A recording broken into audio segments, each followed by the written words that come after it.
What up, fam? I am Dr. De Luna, and you are listening to Drop It Like It's Doc podcast. Today, we're going to be talking about your nervous system, signs of a dysregulated nervous system, and giving you some actionable tools that you can do to encourage some regulation so that you can feel grounded and show up to life.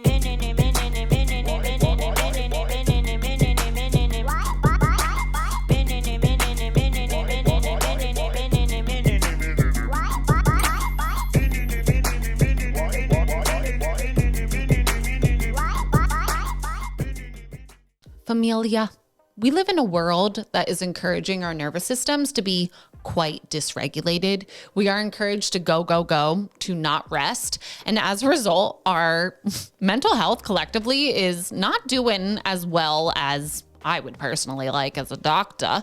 So there are many signs that you are someone that has a dysregulated nervous system that you may have not even considered were rooted in your nervous system. And I am going to leave you with so many tools that are easy to do, things that you can integrate into your daily life, things that you could do even out and about in public that will help you drop back into your body and integrate your nervous system. So first, let's start with some signs that you might not be aware of that are telling me that your nervous system is freaking out a little bit.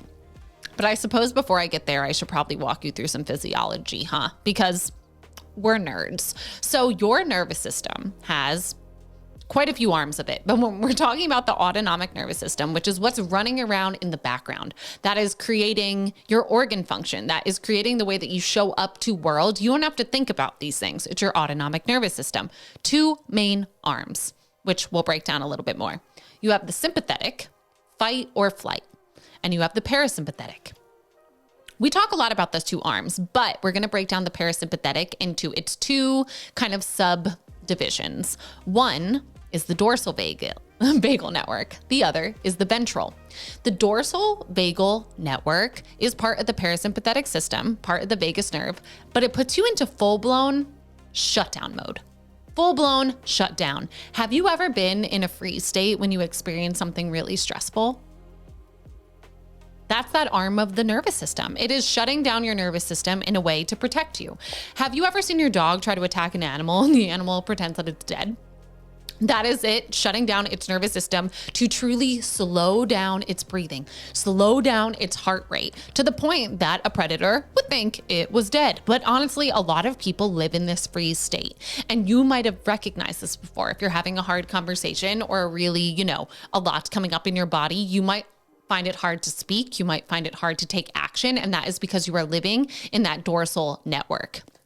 The ventral is the social engagement. It is the rest. It is the digest. It's the part of the nervous system that you can envision is where you're sitting down at a table with your best friends. You are laughing. You are enjoying your food. You are fully in your body. You are not thinking about any problems at all. You are present. You are grounded. You are happy. That is the ventral vagal system. And based on how we were raised, how we were developed, there is almost a memory that sits in the vagus nerve and in our autonomic nervous system. And I always tell my patients this, it's kind of like a dimmer switch in which they're both on at the same time, but you'll likely tend towards one side versus the other. But you can actively move that switch in the direction of sympathetic, which would be more so a dysregulated nervous system, or in the direction of parasympathetic. But when we're moving in the direction of parasympathetic, we would want to be in the direction of the ventral vagal, right? Because I know from experience, because I didn't know I was dorsal until I had a stalker at my front door and I could not move. I did not know that that was where my set point was. So as you know, as per usual, I'll share all parts of my story with you in hopes that it invites in some reflection on your part. So signs of a dysregulated nervous system. You could be living in the full-blown sympathetic nervous state in which you might have freezing hands and feet. Have you ever thought about that? You're like, yeah, my hands and feet are just cold. That's on my new patient intake because I need to know if that is the case, because that tells me that someone is in the sympathetic state. Because what happens when you're in that arm of the nervous system is that your blood vessels will constrict to move blood where you need it. And evolutionarily, we weren't stressed on a day-to-day basis 24/7.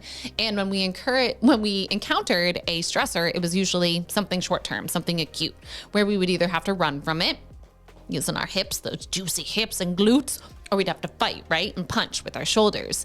And if you are living in that state, you will notice that your hands and feet are always cold. That is something that you might notice when you're stressed. Your hands get tingly and numb. That's because blood is leaving them. And also for someone that tends towards anxiety or panic, that sounds similar, right? Because if you're in the sympathetic state, blood vessels constrict to move it to the big muscles. So your head is also going to get cold. So what gets tingly? Your face. What gets no blood flow to it? Your brain. And what will then cause a full-blown storm of adrenaline? That process. So that is an absolute clear sign to me that someone's nervous system needs some support. Cold hands, cold feet, anxiety, panic attacks, muscle tension, where they feel like they're on guard all the time. Or where you go, have you ever gone to a massage and they're working on you and they're like, relax, relax, relax. And you're like, I'm fucking relaxing. And they're like, you're not. And it's because your muscles are not letting go. They're gripping, they are holding. It's as if they are protecting you and bracing for something to happen. And that can happen with the dysregulated nervous system. And ultimately it's because you don't feel safe on a cellular level. And that is showing up in your muscles. Something else that can show up with the dysregulated nervous system is gut stuff. All sorts of gut stuff. Because if your nervous system can't drop into the parasympathetic, that's where you rest. That's where you digest. If your body is perceiving that you have to run away from something, it's not going to want you to eat your food. So you're not even going to make saliva. You're not going to digest anything in your stomach. You're going to bloat up like a little balloon after everything. And you're probably going to be diagnosed with IBS. You don't have IBS. It's coming from your nervous system and that input down. Don't worry, I'll give you recommendations, but just giving you some insight. Some other things that might tell you that you have a dysregulated nervous system are issues with blood sugar. Because your blood sugar is directly influenced by your adrenals, which are directly tickled by this autonomic nervous system. So if your blood sugar is going up and down and all around, which would also then relate to crazy mood swings, right? Which would then also, I could push that to say irregular periods. I could follow any of these little ropes in my brain in so many different directions, but that blood sugar up and down, changes in dietary habits can definitely be a sign that your nervous system is confused and not regulated. And for anyone that has had an up and down in blood sugar, you know, it feels deep and it feels like you're not safe in that moment. And for someone whose blood sugar has ever dropped really low, you feel like it's an emergency and you have to eat now. And it really feels like that on a cellular level as well. So also some things that can show up are just being really shaky. People that just tend towards tremors. I used to be the shakiest human in the world. Medical school, if you want to regulate your nervous system, do not go to medical school. I wouldn't recommend it if you're working on that. If you want to work on it later, you can do it. But in medical school, we had a class called Stab Lab. Bam. We had a class called Stab Lab, where we would go and we would just be little medical students sticking each other with needles and pretending to do different procedures. And by pretend, we would do them on each other, because who could you hire to come in and to let little babies stick needles in you? Probably no one, unless they are into that kind of shit. So before that class, I would be a little chihuahua. I would be a little chihuahua in the waiting room. Like I would literally feel my body do this before, and I would do some things to regulate my nervous system that we're going to get into. But if you're someone that tends towards shakiness, definitely could be nervous system related. There are so many other things that could go into that, especially if it shows up in a social situation, because so much of that ventral vagal system is about social engagement. So if you get social anxiety, if it's hard for you to hold conversation, if you feel your nervous system going to panic in those situations, it could be a sign that your body is looking for some support. So let's get into some tools that you can do that are actionable, that you can truly be doing right now while you are watching this episode. So first, fam, I can't lie to you and say that you can heal your nervous system if you're not doing some of these foundational pieces, because ultimately healing your nervous system is creating a sense of safety on every level of yourself. And that includes a cellular level. So your cells will not feel safe if you don't have enough protein. Your cells will not feel safe if you are not eating regularly. Your cells will not feel safe if you are deficient in any vitamin, mineral, or macronutrient that helps that cell do its job. So nutrition always comes first. A healthy diet must be a part of this piece, but also, fam, you have to sleep. If you don't sleep, your nervous system, all the work that you do, all the healing sessions you have, all the ayahuasca trips that you go on, they're not going to do anything if you're not sleeping, because you will not feel safe at all. Truly. And I forgot to mention this earlier, just as to why you could have a dysregulated nervous system. And we talked about this in the Trauma Creates Your Drama episode. And this is kind of a spinoff on that. This is more so tools. But if you want to dive into all of the nervous system stuff that I just alluded to in the beginning of this episode, you need to go back and listen to them. I honestly think that's one of my best episodes of all time. I listened to that episode and made myself cry. So if that tells you anything, you need to go back and listen to that episode.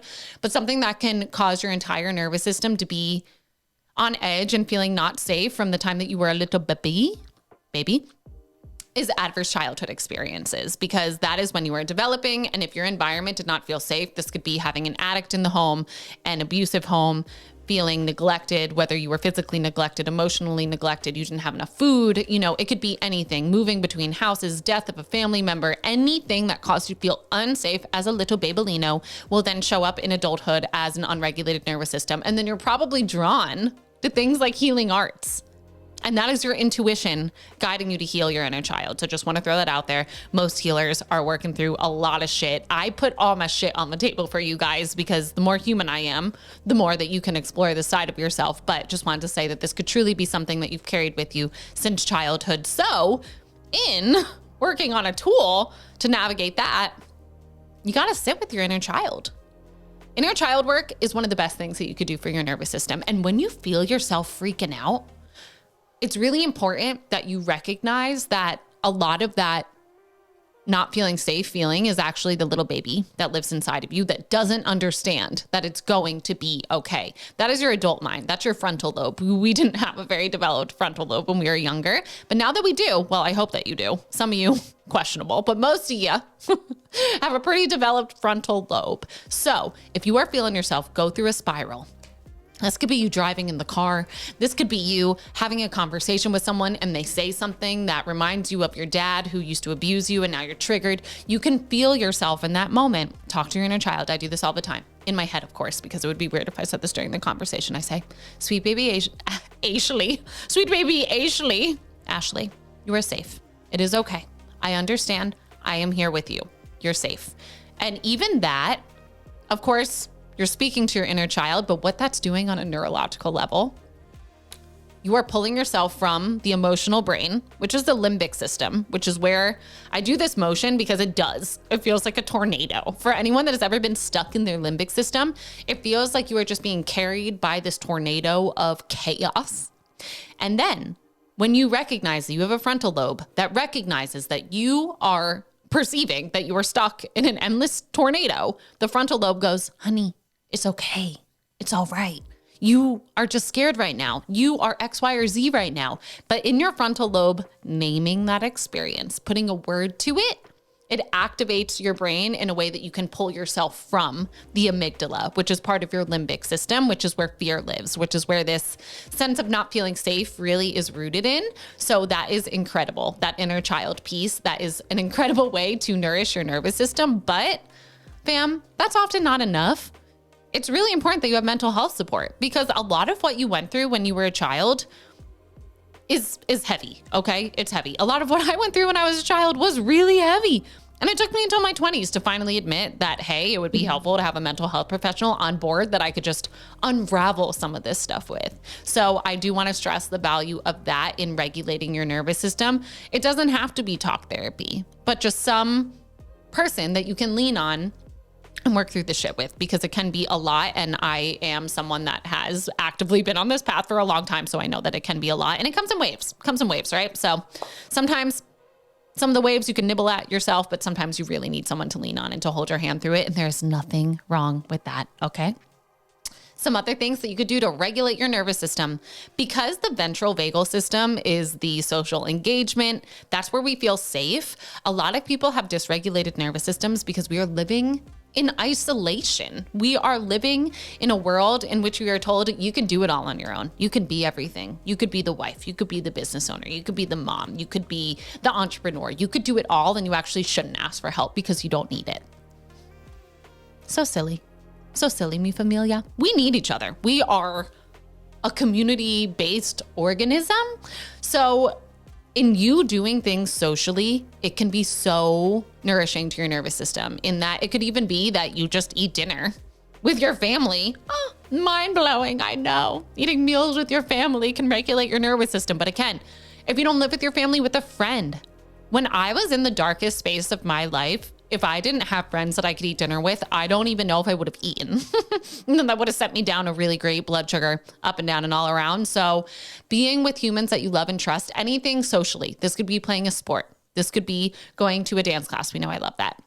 This could be just being in a community and discussing something that you're passionate about. Anything in which you're connecting with humans in a way that is safe and nourishing. And I say the word nourishing because I instantly think of meals, but a lot of things in our lives can fill us up with nourishment and safety.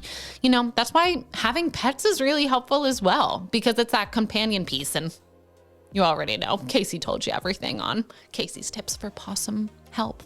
You need to go back and listen to that one. Your nervous system is directly related to the way that you breathe. So breathing, there's a reason why so many people have become obsessed with breath work. But let me say, to regulate your nervous system, you should not be doing Wim Hof. Sorry, not sorry. To regulate your nervous system, you should not be doing cold plunges. Sorry, not fucking sorry. To regulate your nervous system, you should not be doing these crazy stimulating things. That is like bro mode. Bros don't have regulated nervous systems, honeys. Like, no, they're on like pre-workout, doing like push-ups and jumping in a cold plunge. There's no part of that that is calming and nourishing to the nervous system. Okay. So in order to regulate your nervous system in kind of the mindfulness yogi way that I think some of those practices are trying, I'll give them credit for trying, but they're missing it. They're missing the whole point. Slow breathing is actually really amazing for your nervous system. You're like, we know this, but is Wim Hof slow breathing? No, you're hyperventilating. And being a yoga instructor, there's a lot of different breathwork practices that can be medicine for different types of people. But since we're talking about, you know, grounding yourself and nourishing yourself on the nervous system level, we're going to talk about more so calming breathwork practices. So first one, easy peasy. Ujjayi breathing. This involves constricting the muscles at the base of your throat so that when you inhale and exhale, it's almost as if you're fogging a mirror. So it sounds like this.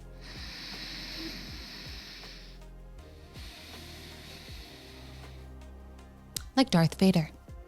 I tell my patients this all the time because being a New Yorker, I say this to my students too. When I first moved here, it's still to this day annoys the fuck out of me. When I am, I planned my day. I'm moving along my schedule. I am on time. I'm doing everything right. And then I want to get a coffee because I love coffee, or I want to get myself a little treat because I deserve a little treat. And I stop and I go get it on my way somewhere. And I account for this time and I'm online.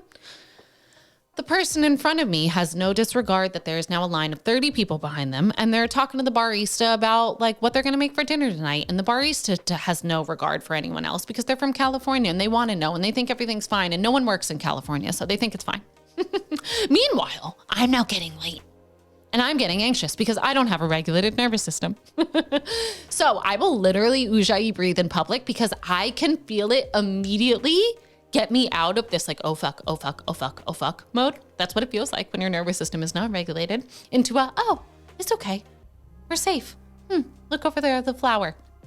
It literally works. So that is one magical type of breath work. It's the cornerstone of a lot of yogic practices because of that ability to stimulate the vagus nerve in the pharyngeal muscles. But another way to stimulate that similar arm of the ventral vagal system through breath work is something called Brahmari, which is humming bee breath.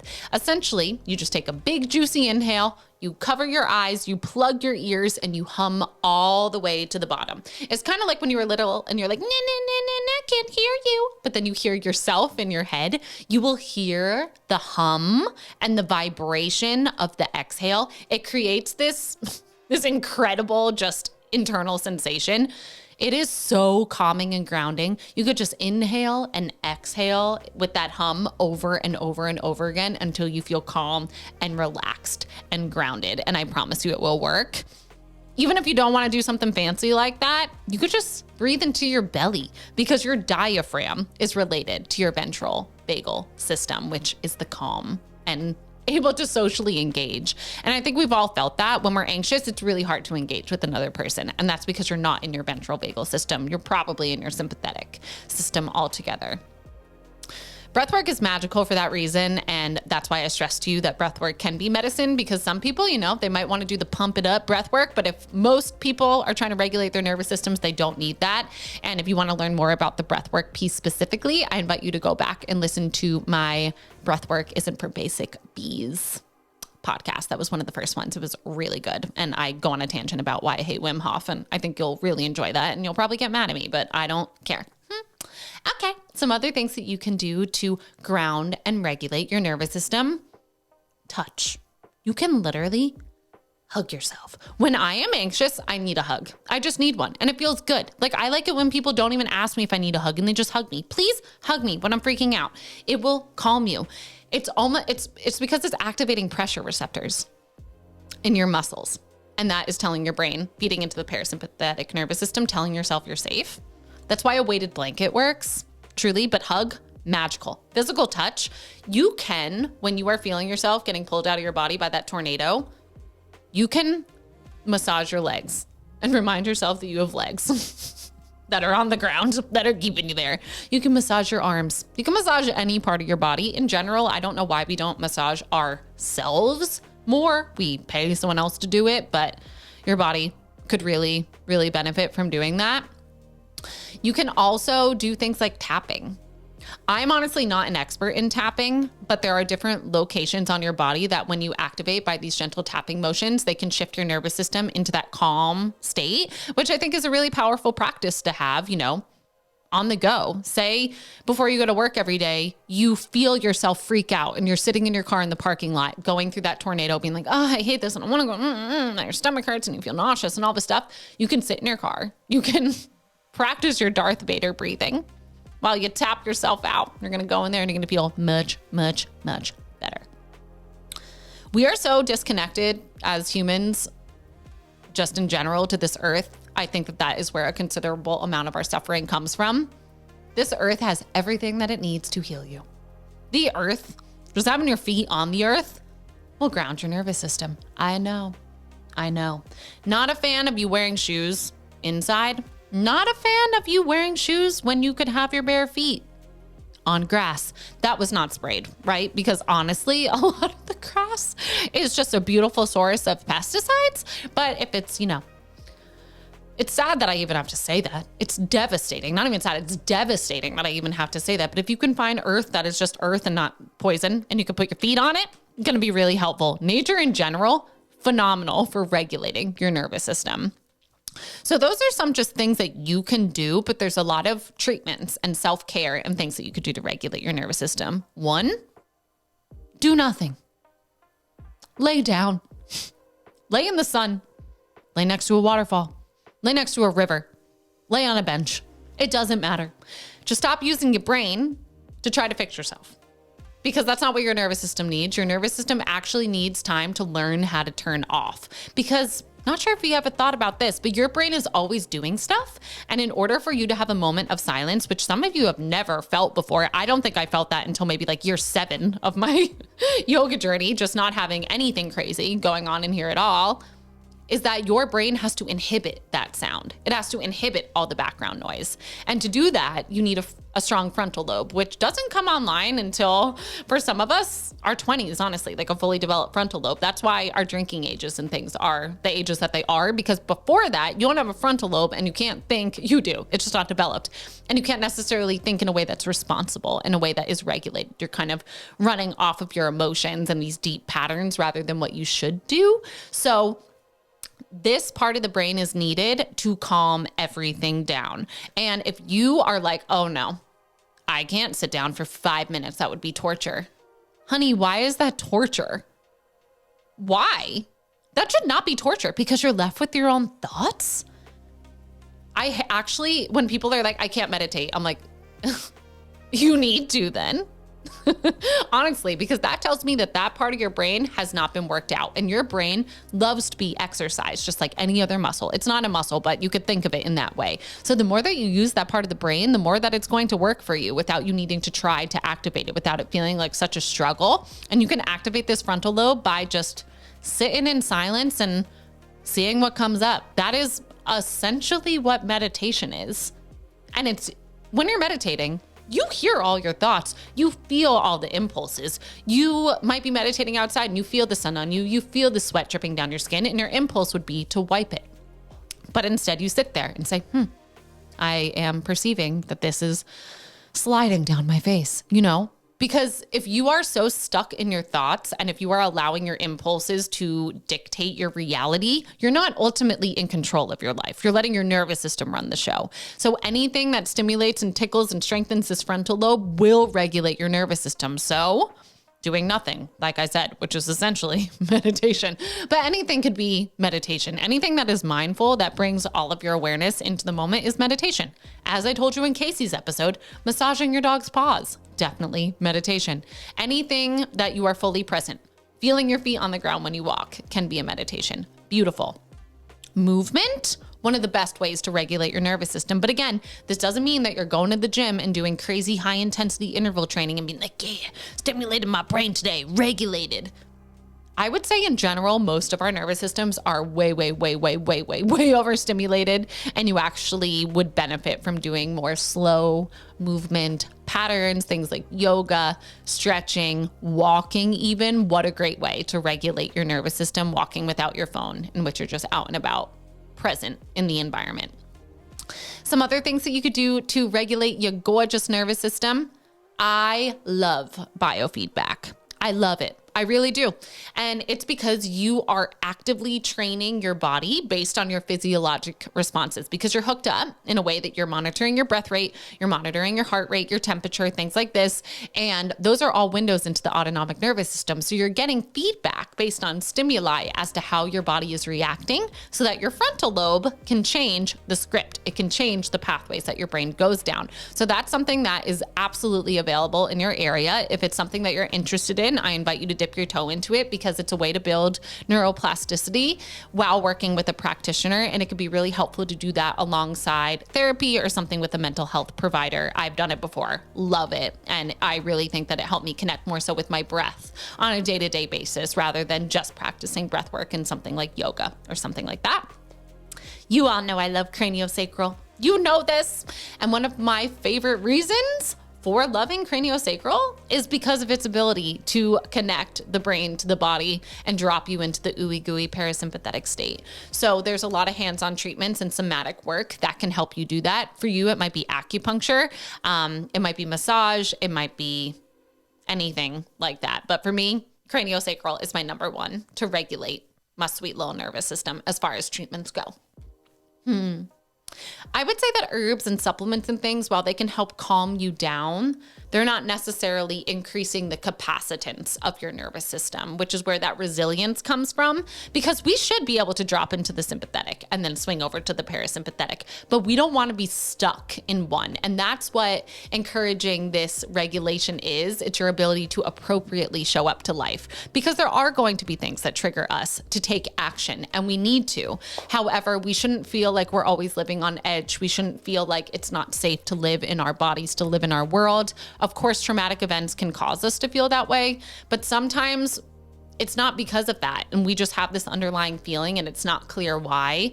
Know that for you to process and heal, you don't always need to know what it is. You don't need to have your human mind analyze it and break it down and tell a story around it. You just need to feel how it's showing up and then shift into a more aligned way of being. And a lot of the times that is with mindfulness work and not going too hard, letting yourself rest. So less is more, my sweet friends. It really is. If you are working on nervous system health, I really invite you to explore the world of yoga, because honestly, a lot of the tools that I said that you would use to regulate your nervous system, you do for an hour in a yoga class. You are grounding into your body. You are feeling your feet on the earth. You're not wearing shoes. You are breathing with your diaphragm. You are mindful and practicing meditation. You are physically moving your body and moving that blood flow throughout yourself. And most of the time, you're breathing in a slow way to drop you into the parasympathetic. Of course, there's things like sculpt and really high intensity yoga classes. That's not necessarily what I'm speaking to, but I think everyone should do yoga. I really do. If there was one thing that you learned from this episode, it's that you should probably try yoga, okay? So from one human who is actively working on regulating and healing their nervous system to the next, I so appreciate and admire that you are on this journey. It is not an easy one, but it is so powerful, and it will overflow into every arm of your life, every arm of your health, whether we're talking about the immune system, nutrition, gut health, mental health, reproductive health. All of it will benefit by you feeling safe in your body. Please never forget the benefits of food, hydration, sleep on creating that safety, but also remind yourself that your brain has something called neuroplasticity, meaning that you ask it and tell it what to do, and it will show up for you. It will create those new pathways, but it's practice, it's consistency, and it's also compassion, because some days will be easier than others. And some days someone could trigger you. And that just shows you the work that you still have left to do. Like me. And when someone is slow in a line, still got a lot of work to do around that. So I appreciate all of you for being on this journey. Thanks for learning along with me. I love you deeply, and I will see you soon.